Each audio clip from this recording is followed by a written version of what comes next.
is Meg McCarthy for CherryPicks at the Athleta store in Park City for the 2023 Sundance Film Festival. I'm here with the star and filmmaker of Landscape with Invisible Hand. Hello, everyone. How are you doing? Hello. Great. Good. Oh my gosh, congratulations. Oh, of course. It's my pleasure. Congratulations on the film.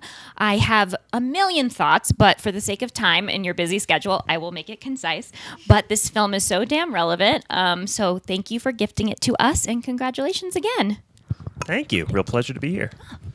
Cory, let's start with you. Can you please talk about the parallels between our present day economic relationship to technology and the world created in this film adapted by the novel of the same name? That is a great question. Ooh. So yeah, one of the things that drew me to this novel, and it is based on a wonderful novella by M.T. Anderson. I think it's a novella because it's a very short novel, but it is a novel of sorts.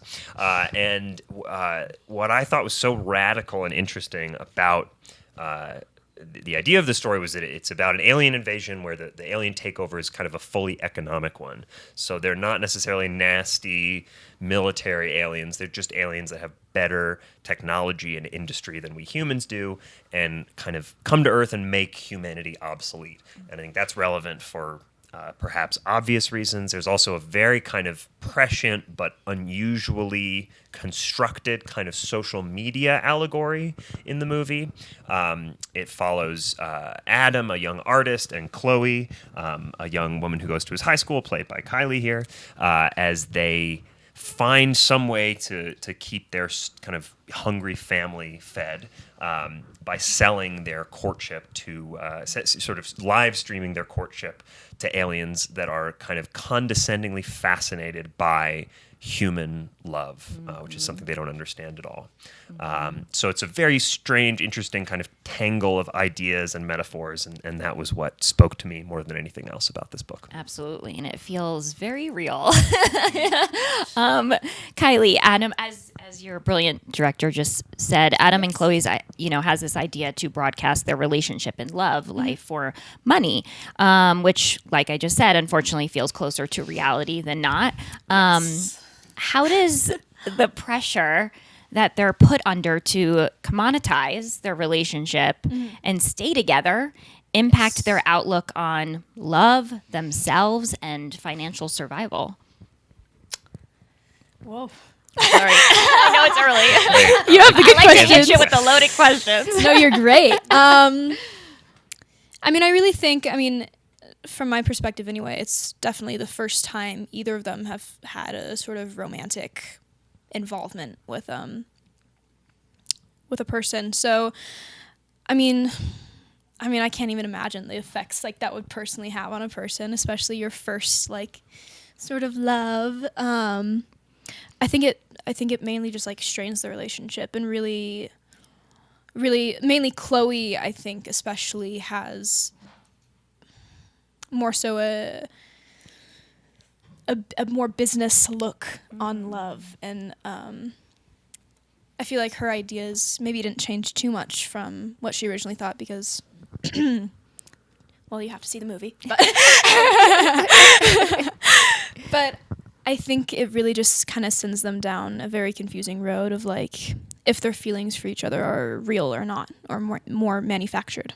Yeah, I feel like too I hope that this film also kind of wakes up a lot of young women who I think that unfortunately love has been what did you just said it so brilliantly, this business sense business when it comes to transaction. Relationships. I think it comes from, unfortunately, all of the reality shows based in relationships, and I wonder if that has changed the perception of love today.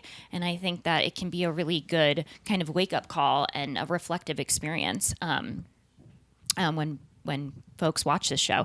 This film. I love to ask this question. I know it's another loaded one, but it's one of my favorite questions to ask. What has this experience, making this film, starring in this film, collaborating together, what has it taught you most about yourselves, either personally or professionally? It's a great question. I think on a simple kind of mechanical level, this was the first movie I've done that's had both kind of a hard genre element and a significant kind of visual effects footprint. And that's been a real learning experience for me. My first movie had 0 visual effects shots. My second had 3. This one has well over 100. Whoa. So that was a steep learning curve. I'm still thinking of an answer to your great question of sort of the personal side of it.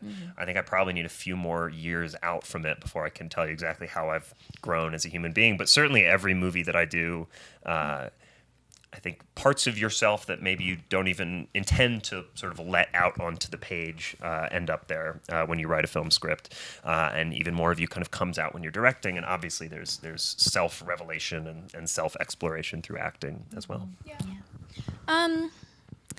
Honestly, I think more than anything, it's sort of made me reflect on privileges that I have and things I've taken for granted in my life that I didn't really realize were such a privilege to have.